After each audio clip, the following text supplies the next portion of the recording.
Thank you, Karine. President Biden is the oldest president in U.S. history. Why does White House staff treat him like a baby? No one treats the President of the United States, the Commander-in-Chief, like a baby. So there's this book that says That's ridiculous. When That's staff a walked ridiculous back claim. what sounded like a call for regime change in Russia, the president, quote, rather than owning his failure, he fumed to friends about how he was treated like a toddler. Was John Kennedy ever babied like that? So look, I'll say this.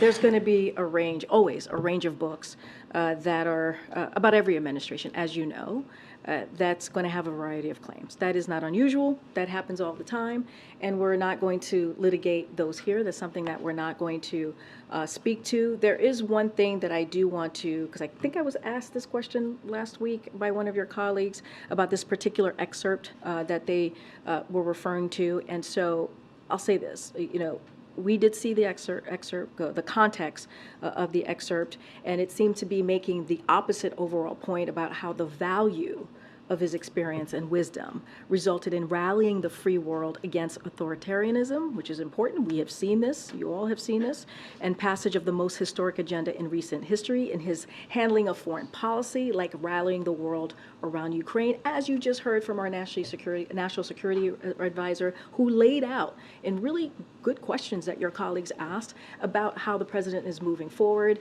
about Ukraine, about kind of leading into these conversations that he's going to be having at the G20. Why do you think it is that in a Wall Street Journal poll, 2/3 of Democrats think President Biden is too old to run again?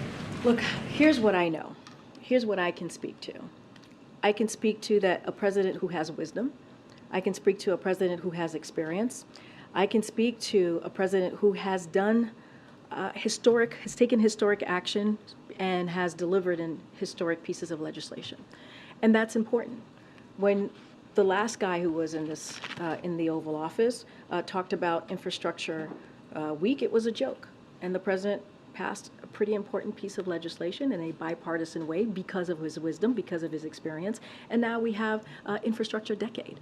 And it doesn't stop there. It starts, last week we talked about how the president beat Big Pharma, something that elected officials and politicians have been trying to do for 33 years, and he's been able to do that. And we introduced the first tranche, the first 10 drugs that Medicare can now negotiate on, right? And it's going to save money for our seniors, for Americans across the country. The gentleman that introduced the president, Stephen, who's 71 years old, paying $16,000 a month, $16,000 a month, just to stay alive because he had cancer and diabetes.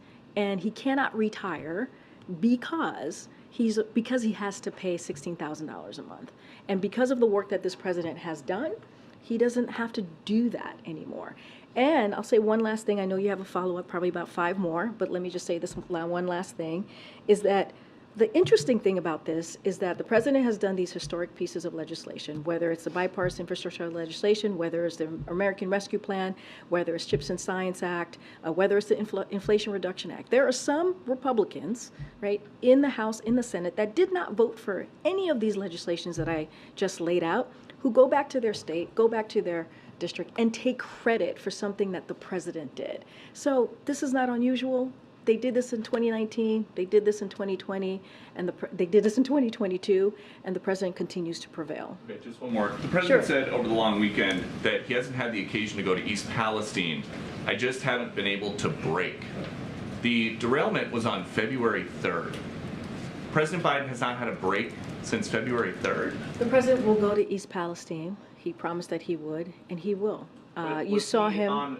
So he was not on a break when he was in Lake Tahoe?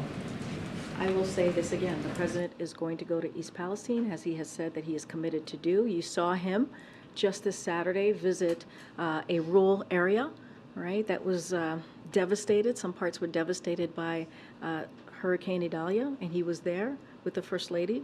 They were able to hear directly from the American people, and he was able to talk about what is it that they need. What else do they need from the federal government? So the president is going to go to East Palestine. I don't have a time or date to announce at this time, but he will go.